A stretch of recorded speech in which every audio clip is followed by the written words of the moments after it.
मया कृष्णेन निहताः सार्जुनेन रणेषु ये प्रवर्तयिष्यन्त्यसुरा से त्वधर्मं यदाक्षितो धर्मदेव तदा भक्ता अहं नारायणो मुनि जानीषे कौशले देशे भूमो हि समगो द्विज मुनिशापं नृतां प्राप्तां नृषिं सात तथोधवम् ततो वित्तासुरेभ्योऽहं सधर्मं स्थापयन्नज सधर्मं स्थापयन्नज। ओम अवतारिणे श्री स्वामीनारायणाय नमो नमः। श्री हरिकृष्णाय श्री घनश्यामाय श्री સહજાનંદ સ્વામીને નમો નમઃ।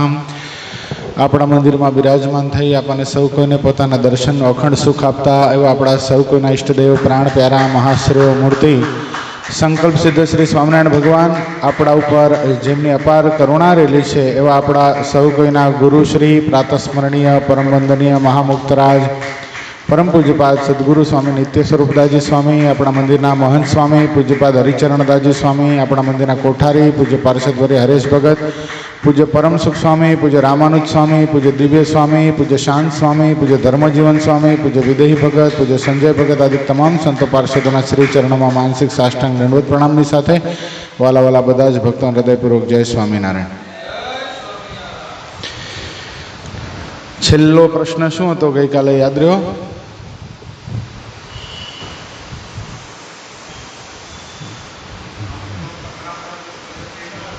હા, એ ઘણા બધા પ્રશ્ન, પણ છેલ્લો આપણે છે ને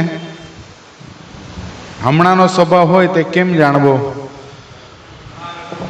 અને જન્માંતરનો સ્વભાવ હોય તે કેમ જાણવો? તો હમણાંનો સ્વભાવ હોય એ સંતના સમાગમે કરીને થોડોક દાખલો કરે તો ટળી જાય છે, અને જૂનો સ્વભાવ હોય પૂર્વનો સ્વભાવ હોય તે રૂડા સંતના સમાગમે કરીને અતિ પ્રયાસે કરીને ટાળે તો માંડ માંડ ટળે છે। હજી એક પ્રશ્ન એના પછી આવી ગયો, ઇન્દ્રિયો ચંચળ હોય તે ચંચળતાના ટાળ્યાના પૃથક પૃથક ઉપાય આવી ગયા। નહીં, નથી આવ્યું। આ જ છેલ્લું હતું, બરાબર છે। માંડ માંડ શબ્દ છેલ્લે આવ્યો હતો ને। સંવત 1877ના માગશર સુધી પંચમીને દિવસ રાત્રિને સમયે શ્રીજી મહારાજ ગામ શ્રી લોયા મધ્યે સુરા ભક્તના દરબારમાં વિરાજમાન હતા। ધોળો ફેટો બાંધ્યો હતો, ધોળી છીટની ડગલી પહેરી હતી ને ધોળો ખેસ પહેર્યો હતો, અને પોતાના મુખારવિંદની આગળ પરમહંસ તથા દેશ દેશના હરિભક્તની સભા ભરાઈને બેઠી હતી। તે સમયને વિશે શ્રીજી મહારાજે પ્રશ્ન પૂછ્યો છે, જેની ઇન્દ્રિયો ચંચળ હોય તે ચંચળતાને ટાળ્યાનો પૃથક પૃથક ક્યાં ઉપાય છે? ત્યારે તેનો ઉત્તર પણ પોતે કર્યો છે। ચક્ષુ ઇન્દ્રિયની ચંચળતાને ટાળ્યાનો એ ઉપાય છે જે નાસિકા અગ્ર દ્રષ્ટિ રાખે ને આડું અવડું જુએ નહીં, ભણવું હોય તો ભણ્યા કરે તથા ભજન સ્મરણ કર્યા કરે। એમ કરતાં જો સ્ત્રીયાદિક દેખાઈ જાય ને અયોગ્ય ઘાટ ન થયો હોય તો પણ નેત્રને ઉગાડા રાખીને મેષોન્મેષ રહિત કરીને જ્યાં સુધી નેત્રમાં સારી પેઠે બળવાનું શરૂ ન થાય ને આંસુ ચાલે ત્યાં સુધી ઘડી કે અડધી ઘડી પર્યંત જોઈ રહે, ત્યારે તેની દ્રષ્ટિ ચંચળ હોય તો પણ વશ થઈ જાય છે। અને નાસિકા ઇન્દ્રિય છે તે તો કોઈનું શરીર અથવા તો મુખ કે વસ્ત્ર તે ગંધાતું હોય તેનો ગંધ લે ત્યારે ન ગમે, ત્યારે તેનો પણ એમ વિચાર કરે છે મારો દેહ પણ ઉપરથી સારો છે, પણ માહી રુધિર માંસ ને હાડકા છે તથા પેટમાં મળ મૂત્ર ને આંતરડા છે, એમ વિચારે તો નાસિકાની ચંચળતા ટળે। અને કાનની ચંચળતા તો એમ ટળે છે કોઈ રમૂજ થતી હોય અથવા ભવાઈ થતી હોય તો તેને સાંભળ્યામાં હેત થાય ને ભગવાનની કથા કીર્તન સાંભળ્યામાં નિદ્રા આવે ત્યારે ઊભા થવું ને નિદ્રા આળસને ટાળવું ને ભગવાનની કથા સાંભળ્યામાં શ્રદ્ધા રાખવી ને હેત રાખવું તો કાન જીતાય. અને ત્વચા ઇન્દ્રિયને એમ જીતે જે જાણી જાણીને ટાળ, તડકો, વરસાદ તેને ખંભો, અને ગોદડી હોય તો ઓશીકે મૂકી રાખવી ને સારી પેઠે ટાઢવાય ત્યારે તેને ઓઢવી તથા જ્યાં ત્યાં પડી રહેવું એમ કરીને ત્વચાને બાળી નાખે. એમ કરે તો ત્વચા ઇન્દ્રિયની ચંચળતા ટળે. અને હાથની ચંચળતા તો એમ ટળે છે જ્યારે હાથ નવરા હોય ત્યારે હાથમાં માળા રાખીને શ્વાસો શ્વાસ ભગવાનનું નામ લઈને તે માળા ફેરવવી, પણ ઉતાવળે લહેર કે માળા ન ફેરવવી.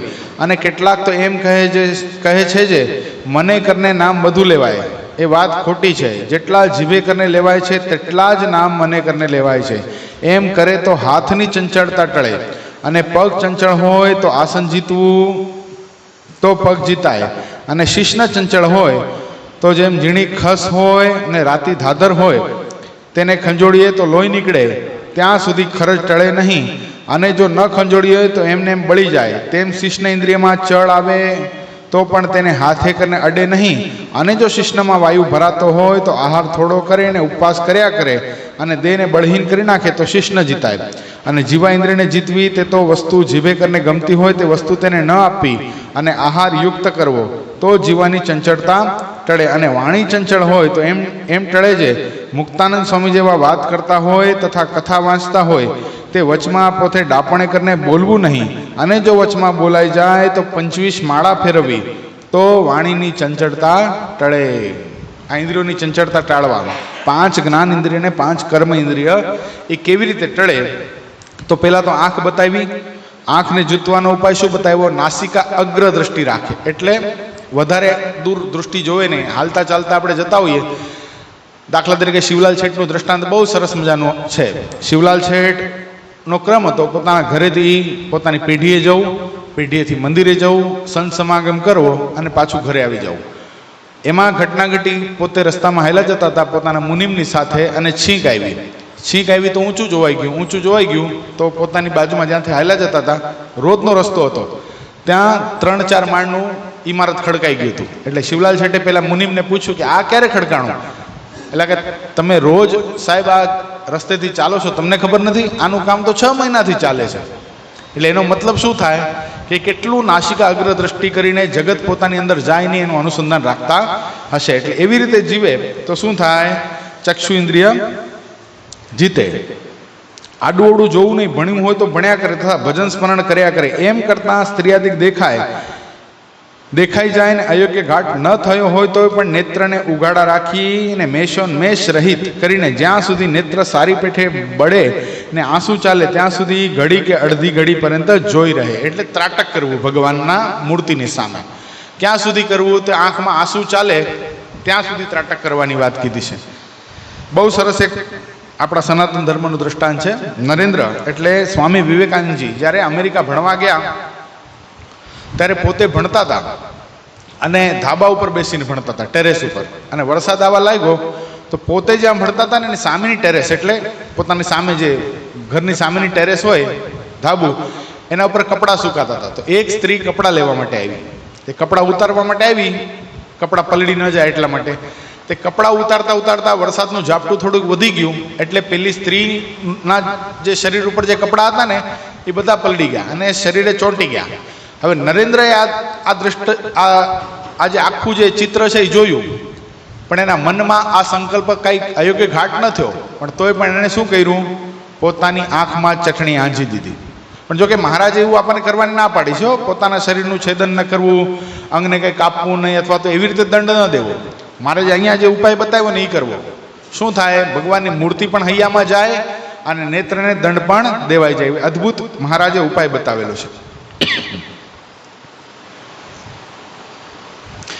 નાસિકા હોય તો નાકને છે ને સારું સૂંઘવું જ ગમે છે, સ્વભાવ છે ને. દાખલા તરીકે પર્વતભાઈ જ્યારે સભામાં આવ્યા તો પર્વતભાઈ ખેતીનું કામ કરતા હતા. આખો દિવસ ખેતીનું કામ કરી રાત્રે સભામાં આવ્યા. હવે આ દરબારો તો અત્તર છાંટતા હોય, સરસ મજાના નાહી ધોઈને તૈયાર થયેલા હોય, સફેદના કપડાં હોય, એકદમ અપ ટુ ડેટ હતા બધા. પણ પર્વતભાઈ બિચારા તો ખેતીનું કામ કરીને આવેલા એટલે શરીરમાં પણ પરસેવાની ગંધ આવતી હતી અને કપડાં પણ ગંધાતા હતા. એટલે ઓલા દરબારો શું કરવા લાગ્યા? થોડાક આગા પાછા થવા લાગ્યા, થોડુંક મોઢું બગાડવા લાગ્યા. એટલે મહારાજે શું કીધું? પેલા દરબારો, આ પર્વતભાઈના ચોણીના નાળાની ગંધ જ્યારે તમે લેશો ને ત્યારે તમારી કારણ શરીરની વાસના જશે. એટલે અહીંયા કહેવાનો મહારાજનો અર્થ એ જ છે કે કોઈનું શરીર ગંધાતું હોય, મુખ ગંધાતું હોય, તે ગંધ લે ત્યારે ન ગમે, ત્યારે એમ વિચાર કરવો છે મારો દેહ પણ ઉપરથી જ સારો છે. શું? ઉપરથી જ મેં સાફ સુથરું રાખ્યું છે, ડીઓબીઓ છાંટ્યું છે એટલે સારું લાગે છે, કે પાવડર લગાડી લીધું છે એટલે સારું સ્મેલ આવે છે. પણ આ સ્મેલ કેટલો સમય સુધી? 2-3 કલાક, વધુમાં વધુ બહુ સારું પાવરફુલ હોય તો 4 કલાક 5 કલાક. પણ પછી શું થશે? મારા શરીરમાંથી પણ એવી જ દુર્ગંધ આવવાની છે.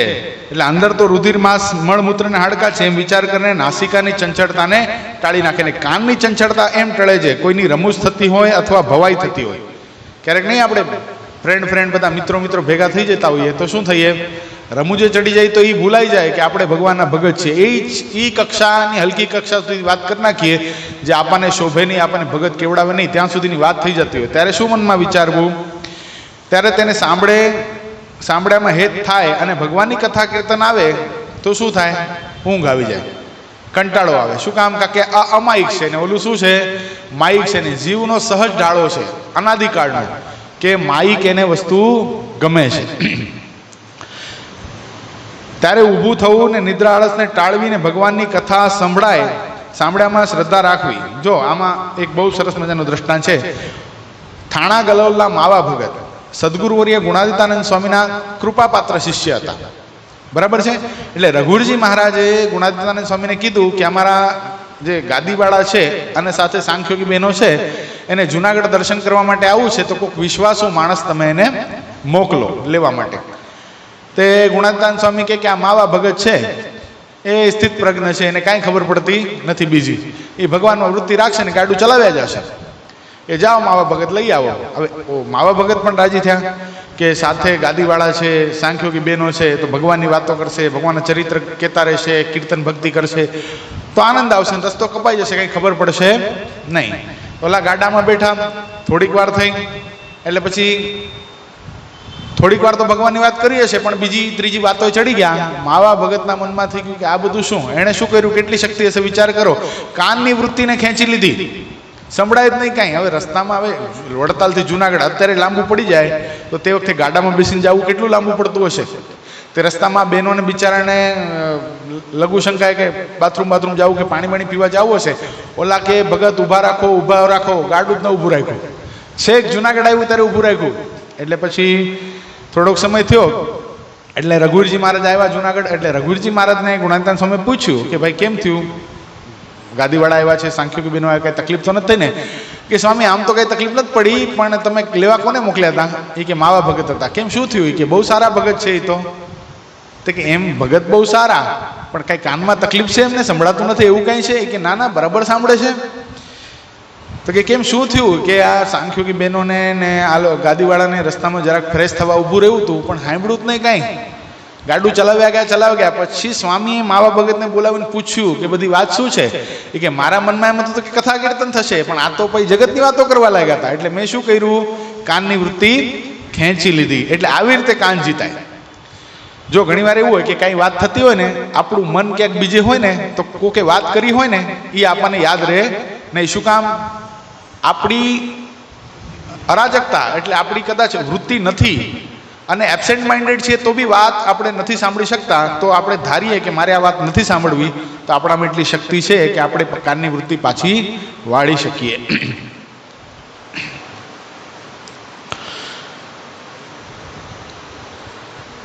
ત્યારે ઊભા થવું ને નિદ્રા આળસને ટાળવું ને ભગવાનની કથા સાંભળવામાં શ્રદ્ધા રાખવી ને હેત રાખવું તો કાન જીતાય. અને ત્વચા ઇન્દ્રિય એમ જીતે છે જાણીને ટાળ તડકો વરસાદ તેને ખંભો અને ગોદડી હોય તે ઓશીકે મૂકી રાખવી. તે સારી પેઠે ટાઢવાય ત્યારે ઓઢવી અને જ્યાં ત્યાં પડી રહેવું. સદગુરુવર્ય ગુણાદિતાનંદ સ્વામી હતા. બરાબર છે? સ્વામી જ્યારે નાની ઉંમરમાં સત્સંગમાં આવ્યા ને ત્યારે પહેલાં છે ને સ્વામી બ્રહ્માનંદ સ્વામી પાસે રહેતા, સદગુરુ બ્રહ્માનંદ સ્વામી પાસે રહેતા. પછી મહારાજે એકવાર પ્રકરણ ચલાવ્યું કે જેને જે સંતની સાથે બનતું હોય અને જેની સાથે હેત હોય અને જેને એવું લાગતું હોય કે મારું અંગ આ સંત સાથે રહેવાથી વૃદ્ધિને પામશે એની પાસે જઈને તમે રહ્યો. એટલે ગુણાતીતાનંદ સ્વામી બ્રહ્માનંદ સ્વામી પાસે રહેતા, એ ઊભા થઈ અને આત્માનંદ સ્વામી પાસે જઈને બેઠા. તો કોઈએ પૂછ્યું કે તમે બ્રહ્માનંદ સ્વામીમાં શું ખોટ દેખાણી ભાઈ, શું કામ અહીંયાથી ઊભા થઈને ત્યાં જઈને બેઠા? ત્યારે ગુણાતીતાનંદ સ્વામીએ કીધું કે બ્રહ્માનંદ સ્વામી રાજકવિ, મોટા મોટા રજોગુણી વ્યક્તિની સાથે એને મળવાનું થાય ને સારા સારા પદાર્થ અને ભેટ આવે, બરાબર છે. સ્વામી તો યતિ હતા, સ્વામીને તો કાંઈ ફરક પડતું નહીં, પણ અમારે જેવા નાના સાધુને વિષયને યોગ થાય બરાબર કહેવાય નહીં. એટલે મેં ત્યાગ કર્યો. કે આત્માનંદ સ્વામી પાસે શું કામ બેઠા? કે આત્માનંદ સ્વામી વૈરાગી, એને કાંઈ જોઈએ જ નહીં. તે કાંઈ જોઈએ જ નહીં તો કાંઈ જ ન જોઈએ. મહારાજે એક વખત પ્રશ્ન કર્યો કે પોતાના શરીર માટે આજ સુધી સત્સંગમાં આવ્યા પછી કોઈ કાંઈ ના માંગ્યું એવું એવા કોઈ ખરા? તો એક સાધુએ આંગળી ઊંચી કરી, મહારાજ હું. કે તમે બેસી જાઓ, તમે સોય દોરો માંગ્યો હતો, ધોતિયું ફાટી ગયું હતું એ સીવવા માટે. પછી આત્માનંદ સ્વામી આંગળી ઊંચી કરી, મહારાજ મેં મારા શરીર માટે આજ સુધી કાંઈ માંગ્યું નથી. મહારાજ કે તમે ખરા. હવે એવા વૈરાગ્ય હતા. વિચાર કરો, ઓલો મુક્તાનંદ સ્વામીનો પ્રસંગ છે કે એક બ્રાહ્મણ 4 દિવસના ઉપવાસ થયા સંતોને, અને મુક્તાનંદ સ્વામી આત્માનંદ સ્વામી સાથે હતા, અને ભૂદેવે રસોઈ આપી અને ખીચડી બનાવી. હવે ખીચડીમાં થાળ ધરાવ્યો, એટલા પૂરતું ઘી નાખેલું, એટલા પૂરતું, અને સંતોને રસકસના નિયમ હતા. અને આત્માનંદ સ્વામી મોટેરા સાધુ એટલે સૌથી પહેલા બેઠા, અને બરાબર એ જે ખીચડીવાળું, જે ઘીવાળી ખીચડી હતી બધી મિક્સ કરી, પણ થોડોક ભાગ તો આવે કે નહીં, થોડોક ભાગ જે હતો ને એના ભાગમાં જ આવ્યો. એટલે આમ ખાવા ગયા, મોઢા આગળ હાથ લીધો, ત્યાં સુગંધ આવી એટલે મૂકી દીધો. સંતો કોઈ જમશો નહીં, મહારાજની આજ્ઞા છે રસકસ વિનાનું આપણે જમવાનું છે, આ તો આપણી આજ્ઞા લોપાઈ જશે મહારાજની. ત્યારે મુક્તાનંદ સ્વામી પેલા ભૂદેવને બોલાવીને આમાં કંઈ નાખ્યું હતું? કે ના, કાંઈ નથી નાખ્યું. કે ઘીની સુગંધ આવે છે, કે ઘીની સુગંધ ઠાકોરજીના થાળ પૂરતું નાખ્યું હતું. હવે કરવું શું? ભૂદેવ હતા, એને બિચારાને કેપેસિટી નહોતી કે બધા આટલા બધા સંતોને રસોઈ, પાછી ખીચડીની રસોઈ આપે, ગરીબ હતા, અને મહારાજની આજ્ઞા લોપાતી હતી. એટલે મુક્તાનંદ સ્વામી આત્માનંદ સ્વામીને કીધું કે સ્વામી તમે નહીં જમો, અને બીજા સંતોને હું જમાડી દઉં છું, મહારાજ કંઈ વટશે કંઈ ધકશે તો એ મારા માથે લઈ લેશે. અને પાછા જ્યારે આવ્યા ત્યારે મહારાજે બેયને વખાણ્યા. શું? કે આત્માનંદ સ્વામી તમારી ટેકને ધન્યવાદ છે, અને મુક્તાનંદ સ્વામી તમારી સમજણને ધન્યવાદ છે. કારણ કે 4 દિવસના ઉપવાસ હતા, સાથે નાના સંતો પણ હોય, તો કદાચ કોકની આત્મનિષ્ઠા ઘટે ને એમ થઈ જાય કે આ સત્સંગમાં હવે નથી રહેવું તો. એટલે મુક્તાનંદ સ્વામી માં જેવું આમ, એટલે બધાને જમાડ્યા. પણ ખરા આપણે એ વાત જોઈએ છીએ કે આત્માનંદ સ્વામીની સાથે ગુણાતીતાનંદ સ્વામી રહેવા માટે ગયા. આત્માનંદ સ્વામી આવા વૈરાગી કે ધાબા ઉપર સૂતા હો, મંદિરનું ધાબું હોય ને, અથવા તો ક્યાંક ઉતાર હોય ત્યાં ધાબા ઉપર સૂતા. ત્યારે ધાબા ઉપર કાંઈ ટાઇલિંગ નહોતી થતી. શું થતું? ચૂનો રેડી દે, અને એ પણ વ્યવસ્થિત કરીને આમ લેવલ ન કર્યો હોય તો શું થાય? આમ ઉખડી ગયેલું હોય, પીઠમાં વાગે એવું હોય. તો સ્વામી એમને એમ સૂઈ જતા. તે આત્માનંદ સ્વામીની બાજુમાં જઈને ગુણાતીતાનંદ સ્વામી સુવા ગયા, તે વાગ્યું ને પીઠમાં, તે ઊભા થઈ ગયા. તે આત્માનંદ સ્વામી કે સાધુરામ ગોદડી પાથરો, ગોદડી અથવા તો ચટાઈ લઈ લો. ત્યારે ગુણાતીતાનંદ સ્વામીએ આત્માનંદ સ્વામીને કીધું, ગુરુદેવ તમે કેમ કાંઈ નથી લેતા? એ કે નહીં, મારે કાંઈ જરૂર નથી, મારે મહારાજની આજ્ઞા છે ને મારે ત્વચા જીતવી છે. શું? મારે ત્વચા જીતવી છે. ત્યારે ગુણાતીતાનંદ સ્વામી કે તે દીથી લંબાયું આજ સુધી કાંઈ લેવાની જરૂરત જ પડી નથી. એટલે મહારાજ અહીંયા એમ કે છે કે આમ ત્વચા જીતાય. કેમ ગયું? હા, જ્યાં ત્યાં પડી રહેવું તો ત્વચા જીતાય. ગુણાતીતાનંદ સ્વામી છે ને પછી તો પગમાં પગરખા પણ પહેરતા નહીં. સ્વામી કે પગમાં કાંટો વાગે ને તો કાંટાની કકડાટી બોલી જાય, પણ પગમાં ઘૂસે નહીં, એવું પગ થઈ ગયા હતા. અર્જુન દાદાના પગ ક્યાં છે? અર્જુન દાદા છે અહીંયા? અર્જુન દાદાના પગ જોઈ લેવા તમારે, એવા થઈ ગયા હતા. હાથ એવા છે.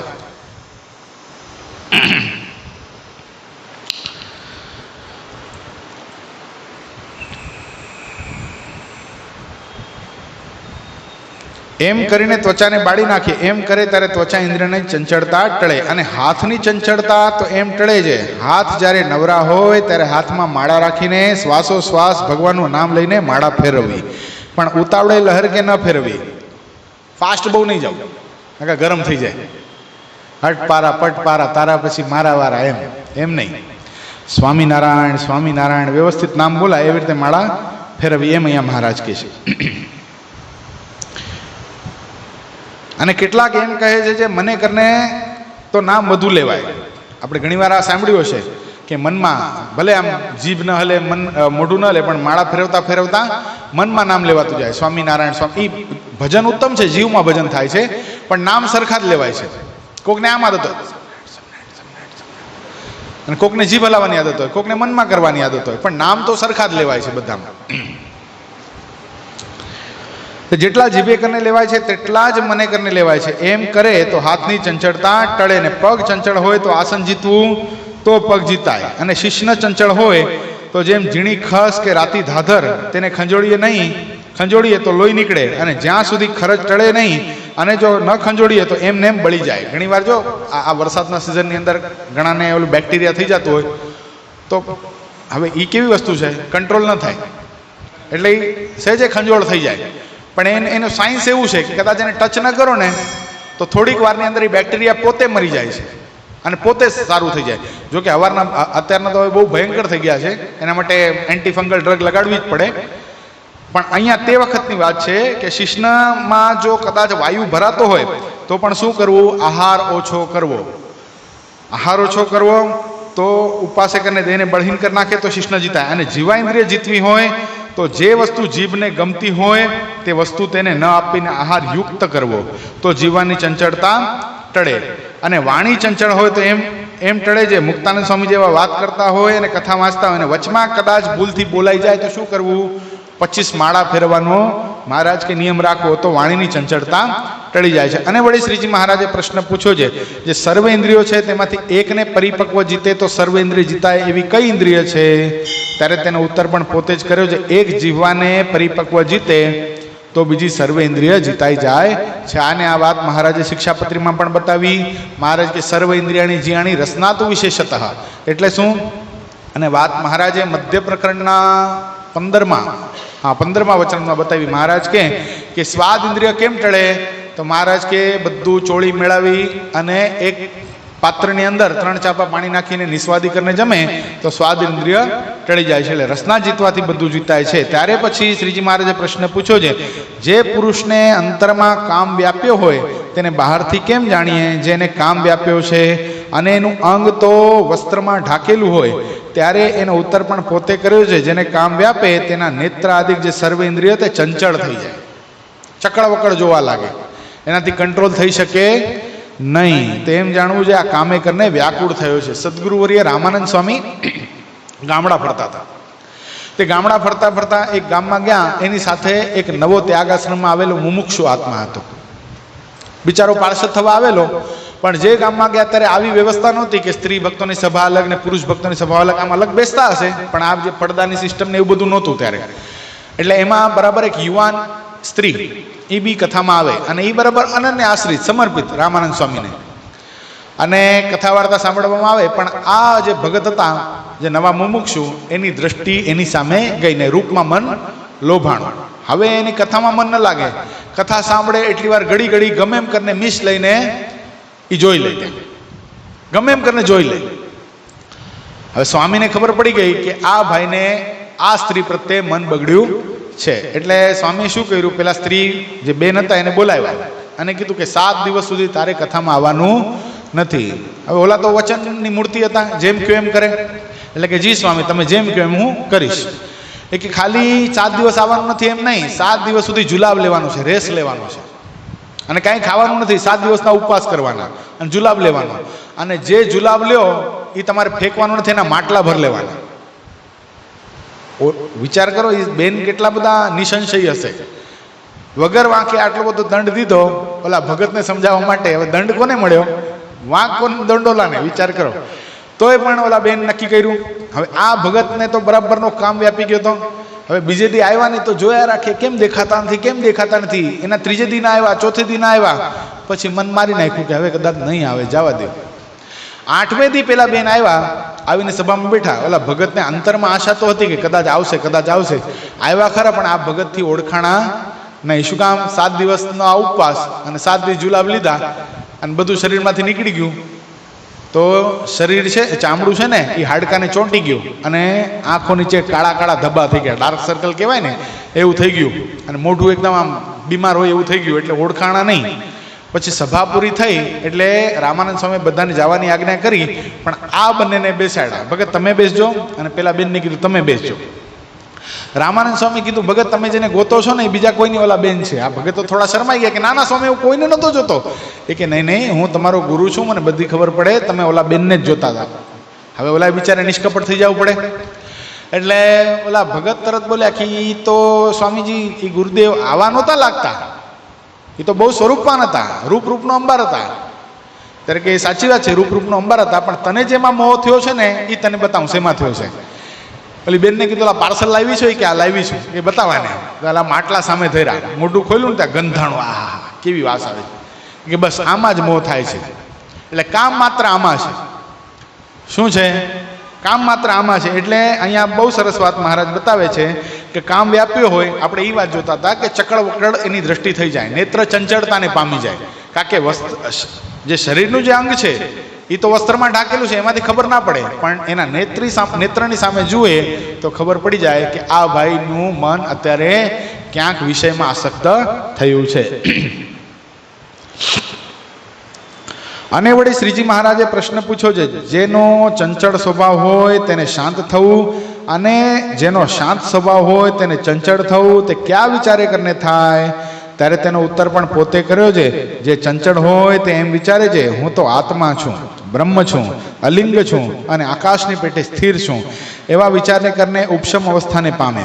તો ચંચળ હોય એ શાંત થાય, અને શાંતને ચંચળ થવું હોય તો તેને તો ભગવાન ને ભગવાનના ભક્તનું મહાત્મ્ય જાણવું, અને મહાત્મ્ય જાણે ત્યારે ભગવાનની 9 પ્રકારની ભક્તિ કરે તથા ભગવાનના ભક્તની સેવા ચાકરી કરે, તેને કરીને ચંચળ સ્વભાવ થાય છે. ચંચળ હોય એને શાંત કેમ થવું?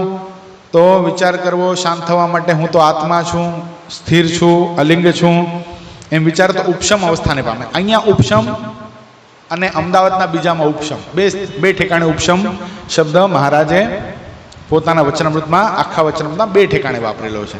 તો અહીંયા ઉપશમનો અર્થ શું થાય છે અને અમદાવાદના બીજામાં ઉપશમનો અર્થ શું થાય છે યોગેશ ભગત?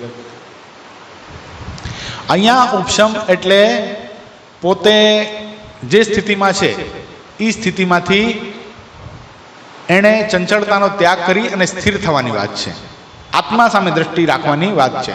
અને ત્યાં ઉપશમની વાત છે એ શું છે કે જાગ્રત અવસ્થામાં સમાધિ જેવી સ્થિતિ, અખંડ પરમાત્માના સ્વરૂપમાં વૃત્તિ રહે. અમદાવાદના બીજામાં વાત કરું છું. અખંડ પરમાત્માના સ્વરૂપમાં વૃત્તિ રહે અને જાગ્રતમાં પણ સમાધિ જેવી સ્થિતિ થાય, એ ત્યાં ઉપશમની વાત છે. અહીંયા ઉપશમની વાત એટલે પોતાના આત્મા સામે દ્રષ્ટિ કરે, શ્વાસોશ્વાસની ક્રિયાને થોડીક મંદ પાડે. અને જો ચંચળતા ક્યાં થાય છે ખબર છે? વધારેમાં વધારે મનમાં જેટલા સંકલ્પો ઉઠે છે ને, જેટલા સંકલ્પો ઉઠે છે એ સંકલ્પને ક્રિયામાં બદલવાનો જે વેગ છે એ વ્યક્તિને ચંચળતા તરફ પ્રેરી જાય છે. તો સંકલ્પ શું કામ ઉઠે છે? જેટલા પ્રાણવાયુ ફાસ્ટ એટલા સંકલ્પ વધારે. એટલે જેના પ્રાણવાયુ સ્લો એને સંકલ્પ વિકલ્પ ઓછા થાય. તો પ્રાણવાયુ સ્લો કેમ થાય? આપણે જોજો, આપણે ત્યાં આપણે સેમિનારમાં ગયા હતા તો સૌ પ્રથમ પૂજ્ય યોગેશ્વર સ્વામી આપણને શું કરાવ્યું? પ્રાણાયામ કરાવ્યું ને. આ નાસિકાએ કરીને શ્વાસ લ્યો, આમાંથી કાઢી નાખો, પાછી આ નાસિકાએ કરીને લ્યો, રોકી રાખો. જેટલી વાર શ્વાસ રોકાશે એટલું આપણું મન કંટ્રોલ થશે, અને મન કંટ્રોલ થાય સંકલ્પ વિકલ્પ ઓછા, સંકલ્પ વિકલ્પ ઓછા તો શરીરની ચંચળતા ઓછી. અહીંયા ઈ ઉપશમની વાત છે. અને શાંત હોય તેને ચંચળ કેમ થવું? બહુ શાંત છે, ભજન કરવાની, ભજન કરતો હોય તો એને ઊભા થવાની ઈચ્છા ન થાય, 2-3 કલાક આસન જીતીને ભજન કરી શકે એટલી બધી કેપેસિટી હોય. પણ મહારાજે પ્રથમ પ્રકરણના 31માં વચનામૃતમાં વાત બતાવી. મહારાજ કે 2 પ્રકારના ભગત છે. એક તો ભજન સ્મરણ કર્યા કરે છે, બેઠો રહે છે, કાંઈ કરતો નથી, ને બીજો સેવા ચાકરી કરે છે. તો બેમાં કોણ શ્રેષ્ઠ છે? મહારાજ કે સેવા ચાકરી વાળો શ્રેષ્ઠ છે. એમને બેઠો રહે છે, ભજન કરે છે, એને અસમર્થ થકો જાણવો. શું કામ? એનાથી ભગવાન અને ભગવાનના ભક્તની સેવા બની આવતી નથી. એટલે અહીંયા મહારાજ કહે કે કદાચ શાંત પ્રકૃતિ છે, ભજનમાં વૃત્તિ લાગી જાય છે, તોય પણ એણે શું કરવું? ભગવાનના સંતો ભક્તો મંદિરનો મહિમા સમજી અને સેવા ચાકરી કરવી. જેથી કરીને શું થાય? જેથી કરીને એનો ચંચળ શાંત સ્વભાવ છે એ થોડો ચંચળ સ્વભાવ થાય. અને વળી શ્રીજી મહારાજે પ્રશ્ન પૂછ્યો છે, શ્રીમદ ભાગવત આદિક જે 8 સત્શાસ્ત્ર છે તેમાં કોઈ ત્યાગ કરવા યોગ્ય છે કે બધા ગ્રહણ કરવા યોગ્ય છે?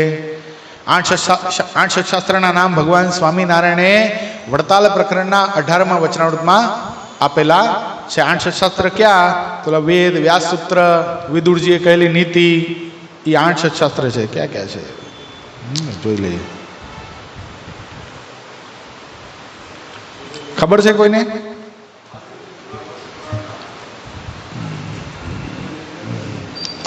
સ્મૃતિ આવી ગઈ. આ મહાભારતની વિશે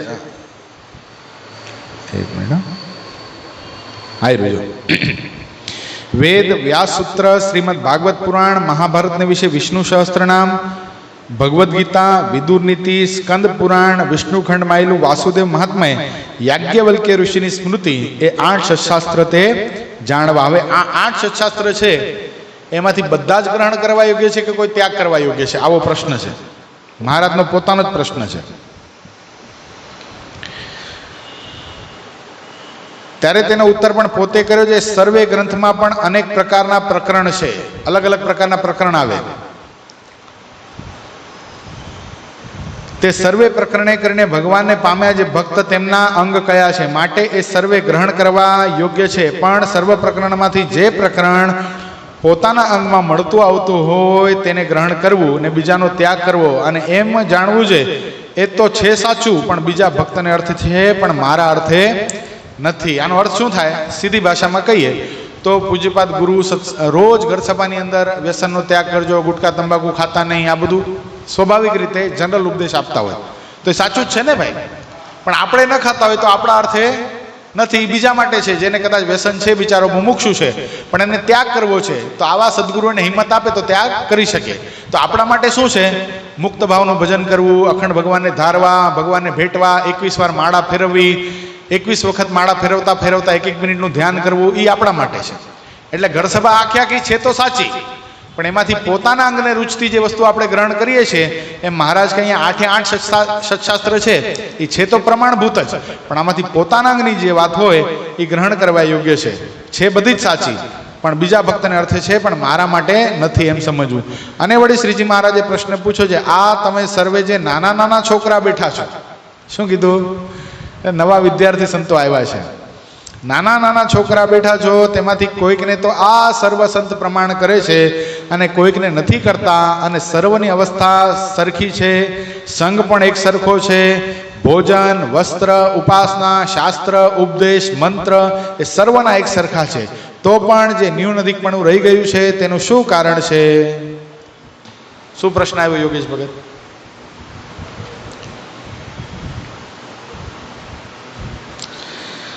ઉપાસના, મંત્ર, દીક્ષા, શાસ્ત્ર, ગુરુ એ બધાનું સરખું છે, પણ કોકને પ્રમાણ કરે છે ને કોકને નથી કરતા, એનું શું કારણ છે? ન્યૂન અધિકપણું રહી જાય છે, એનું શું કારણ છે? દાખલા તરીકે સદગુરુ રામાનંદ સ્વામી રઘુનાથદાસજીનું કોઈ દી પ્રમાણ કરતા નહીં, એમ ભગવાન સ્વામિનારાયણ નિર્વિકલ્પાનંદ સ્વામીનું કોઈ દી પ્રમાણ કરતા નહીં. બંને વિદ્વાન હતા. રઘુનાથદાસે પ્રકાંડ વિદ્વાન હતો, મુક્તાનંદ સ્વામી જેવો વિદ્વાન હતો, નિર્વિકલ્પાનંદ સ્વામી પણ નિત્યાનંદ સ્વામી ને ગોપાળાનંદ સ્વામી જેવા વિદ્વાન હતા. ત્રીજું સ્થાન પડતું હરોળની અંદર વિદ્વત્તામાં, પણ નિર્વિકલ્પાનંદ સ્વામીનું કોઈ દી પ્રમાણ મહારાજે કર્યું નહીં. એક વખત મહારાજ બધાને પ્રશ્ન કરતા હતા, તમે કોનો સંગ કરો છો? તમે કોનો સંગ કરો છો? પેલો પ્રશ્ન પૂછ્યો સુરા ખાચરને, સુરા બાપુ તમે કોનો સંગ કરો છો? ભણું મહારાજ, હું તો સખા મિત્ર બ્રહ્માનંદ સ્વામીનું સંગ કરું છું. મહારાજ કે તમે પાર ઉતરી ગયા. બીજો પ્રશ્ન કર્યો ઠાકોર ઝીણાભાઈને, ઝીણાભાઈ તમે કોનો સંગ કરો છો? મહારાજ હું તો સત્સંગની માં મુક્તાનંદ સ્વામીનો સંગ કરું છું. તમે પાર ઉતરી ગયા. શિવલાલ શેઠને પ્રશ્ન કર્યો, તમે કોનો સંગ કરો છો? શિવલાલ શેઠ કે મહારાજ હું તો સદગુરુ રે ગુણાતીતાનંદ સ્વામીનો સંગ કરું છું. તમે પાર ઉતરી ગયા. દાદા ખાચરને પ્રશ્ન કર્યો, દાદા ખાચર તમે કોનો સમાગમ કરો છો? મહારાજ હું સદગુરુ વર્ય મુક્તાનંદ સ્વામીનો સંગ કરું છું. એમ કરતા કરતા કરતા કરતા અલૈયા ખાચર પાસે આવ્યા અને અલૈયા ખાચરને પ્રશ્ન કર્યો, અલૈયા બાપુ તમે કોનો સંગ કરો છો? દીનાનાથ ભટ્ટ તમે કોનો સંગ કરો છો? બંને જણાએ ભેગા મળીને કીધું, મહારાજ અમે નિર્વિકલ્પાનંદ સ્વામીનો સંગ કરીએ છીએ. મહારાજ કે તમારા પાયા હજી હચમચે છે સત્સંગની અંદર. આવું શું કામ કીધું હશે? કોકને પ્રમાણ કરે છે ને કોકને નથી કરતા. બોલો યોગેશ ભગત, કાંઈ કેવા દોષ છે? જોજો, સંત છે. હવે આગળ એનો ઉપાય ઉત્તર બતાવે છો. અને જે સંત છે તે તો સમદ્રષ્ટિ વાળા છે, એના માટે આ વાલો કે આ દોયલો, આ અધિક કે આ ન્યૂન કાંઈ એવું નથી. છતાંય પણ કોકનું પ્રમાણ કરે છે ને કોકનું નથી કરતા. એનું કારણ શું? તો સંત છે તે તો નિષ્પક્ષ છે, ધર્મવાળા છે, તે તો જે જેવો હોય તેને તેમ કહે છે, માટે એનો ઉત્તર કહો. પછી પોતે જ એનો ઉત્તર કર્યો છે. પોતે જ એટલે ભગવાન સ્વામિનારાયણ પોતે જ ઉત્તર કર્યો. પોતે જ ઉત્તર કર્યો છે, જેના સંત વખાણ કરે છે તેને શ્રદ્ધા છે. શું છે? શ્રદ્ધા છે. માટે ધર્મ પાળાને વિશે તેનો વધારો છે. ને તેને સંતની સેવા કરવાની વિશે તથા ભગવાનની વાત સાંભળવાની વિશે પણ શ્રદ્ધા છે ને સંતનો વિશ્વાસ છે, માટે તે વધી ગયો છે. શ્રદ્ધા એટલે શું? કાર્ય કરવાની ત્વરા. મને મારા ગુરુએ, મારા સાધુએ, મારા હરેશ ભગતે કે મારા મંદિરના મહંત સ્વામી હરિચરણ સ્વામી જે કીધું એ મારે તરત જ કરવું છે. આ શું છે? આ કાર્ય કરવાની ત્વરા છે. સંત કહે એમ સંશય રહિત કરવા લાગે એ શું છે? મોક્ષનો અસાધારણ હેતુ છે. એમ ભગવાન સ્વામિનારાયણે પ્રથમ પ્રકરણના 78મા વચનામૃતમાં વાત કીધી છે. એટલે જેના વખાણ કરે છે ને શ્રદ્ધા છે,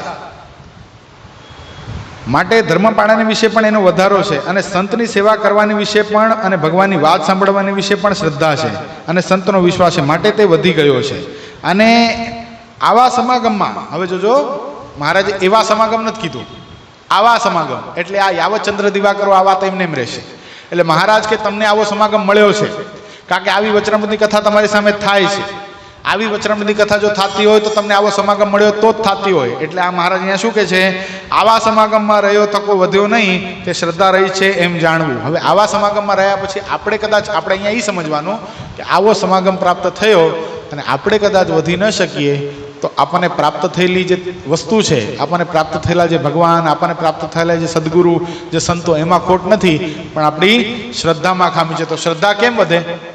શ્રદ્ધા ભગવાનના ભક્તનો સમાગમ કરે, આપણાથી કોઈક શ્રેષ્ઠ હોય એને જોયા રાખે કે ભાઈ આ જે ભગત છે એ આટલા વહેલા સવારના જાગી જાય છે. દાખલા તરીકે અમિત ભગત, કમલેશભાઈ, અનિલભાઈ, આ યજ્ઞેશભાઈ, આ બધા સવારે આવીને કીર્તન ભક્તિ કરતા હોય તો મને એમ થાય સારું મારાથી કેમ નથી જગાતું?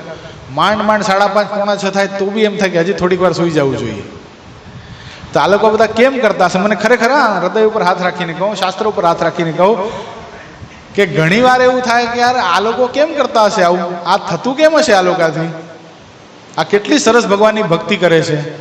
તો આવું જે વિચાર થાય ને કે કોઈનો શ્રેષ્ઠ ગુણ જોઈ, ભલે કદાચ મારાથી થતું નથી, અત્યારે થતું નથી, પણ જે અંતરમાં એવો ભાવ છે કે એક વખત ચોક્કસ મારે આમ કરવું છે, તો ગુણાદિતાનંદ સ્વામી વાતોમાં લખ્યું કે એક વખત રુચિ સહાય કરશે. ખ્યાલ આવ્યો? મારા મનમાં એવી ઈચ્છા છે કે મારે 6 વાગે આવી જવું છે, પણ ઉઠાતું જ નથી. તો રોજ રાતના નક્કી કરીને સૂઈએ તો કાલે તો 4 વાગે ઉઠી જવું છે, પણ ઉઠીએ ત્યારે 5:30 થઈ ગયા હોય ત્યાં તો અમિત ભગતનો અને કમલેશભાઈનો મેસેજ આવી ગયો. અરે મેં કીધું આપણે તો એ નહીં થયા હજી, ઓલા બધા મેસેજ કરીને મંદિરે પહોંચી ગયા ને હજી આપણે નાયા નથી. કહેવાનો મતલબ શું કે આ શ્રદ્ધામાં ખામી છે. શું છે? આ શ્રદ્ધામાં ખામી છે હજી મારે, જેથી કરીને મારાથી થતું નથી. પણ જ્યારે વિચાર એમાં અખંડ રહેતો રહેશે કે મારે આવા ભગત થવું છે, આવા ભગત થવું છે, નિશાન ઊંચું રહેશે તો એક ને એક દિવસ થશે. સત્સંગમાં આવ્યો ત્યારે મનમાં એમ હતું કે મારે અમિત ભગત, ગોપાલ ભગત, હિતુ ભગત, કારણ કે મારા માટે તે વખતે એ લોકો વડીલો હતા. ખ્યાલ હું સત્સંગમાં આવ્યો ત્યારે આ લોકો અગ્રસર હતા. આપણા મંદિરના કોઠારી તે વખતે ભક્તિ સ્વામી હતા. એ બધા એ સ્વામી આ બધા હરિભક્તોનું પ્રમાણ કરતા. તો મારા મનમાં એક વિચાર હતો મારે આવા થવું છે. મારે આ લોકોને જેમ સંતો બોલાવે અખંડ ને સંતોના કાર્યરતમાં અખંડ હાજર થઈ જાય, ફોન કરીને એ હાજર થઈ જાય છે, તો મારે પણ આવા થવું છે. આ વિચાર સતત મનન. એટલે મહારાજ ઈયળ ભમરીનું દ્રષ્ટાંત આપ્યું છે કે ભમરી છે એ ઈયળને જાલી લાવે છે, અને ઈયળને જાલી લાવે છે, સતત એના પર ગુંજરાવ કરે છે, તો ઈયળને તદાકાર પણ થઈ જાય છે. ઈયળ એ ભમરીની પ્રજાતિ નથી, સમજવા જેવી વાત છે. એ ભમરીની પ્રજાતિ નથી, છતાંય પણ એટલો તદાત્મકપણું થઈ જાય છે કે ઈયળ પોતાની પ્રજાતિને ભૂલી અને પોતે ભમરી બની જાય છે. એનો મતલબ શું કે આપણે કોઈને એટલું બધું ફોલો કરીએ તો આપણે પોતાનું અસ્તિત્વ ભૂલી જાય. નકા મારું અસ્તિત્વ હતું જ નહીં, હું સત્સંગમાં ચાલુ એમ જ નહોતો. પણ આ બધા ભગવાનના ભક્તોને લક્ષ્ય બનાવ્યા કે મારે આવા સારા થવું છે, તો ધીરે ધીરે કરતા એ માર્ગે ચાલ્યા તો છીએ. ભલે કદાચ એક દિવસ થશું ખરા, કારણ કે આ સદગુરુ છે, આ સંતો છે, તમે બધા હરિભક્તોનો સંઘ છે, એટલે એક દિવસ અહીંયા સુધી પહોંચી શકશો. એટલે મહારાજ કે આવા સમાગમમાં રહ્યા થકા વધ્યો નહીં, તે શ્રદ્ધા રહિત છે એમ જાણવું. ઇતિ વચનામૃતમ 8મું જે તે લોયાનું 8મું પૂર્ણ થયું. સહજાનંદ સ્વામી મહારાજની જય. શ્રીપતિમ શ્રીધરમ સર્વદેવીશ્વરમ ભક્તિધર્માત્મજમ વાસુદેવમ હરે માધવમ કેશવમ કામદમ કારણમ સ્વામિનારાયણમ નીલકંઠમ ભજે. સહજાનંદ સ્વામી મહારાજની જય. સમસ્ત આખા માસના હિંડોળાના યજમાન પરમભક્ત શ્રી અમિતભાઈ મનસુખભાઈ લાખાણી, આશીષભાઈ રમેશભાઈ માનસેતા તથા નિશાંત ભગત, વિશાલ ભગત, ધર્મેન્દ્રભાઈ ઠક્કર એના તરફથી છે. ખાસ ભક્તો હિંડોળા ચાલે છે પોતપોતાની શ્રદ્ધા પ્રમાણે. પોતાને જે ગમતો દિવસ હોય, પોતાના જીવનકાળની અંદર કોઈ સારો પ્રસંગ આવતો હોય તો એ દિવસે હિંડોળા લખાવી અને ઠાકોરજી અને સંતોનો રાજીપો પ્રાપ્ત કરજો. સહજાનંદ સ્વામી મહારાજની જય.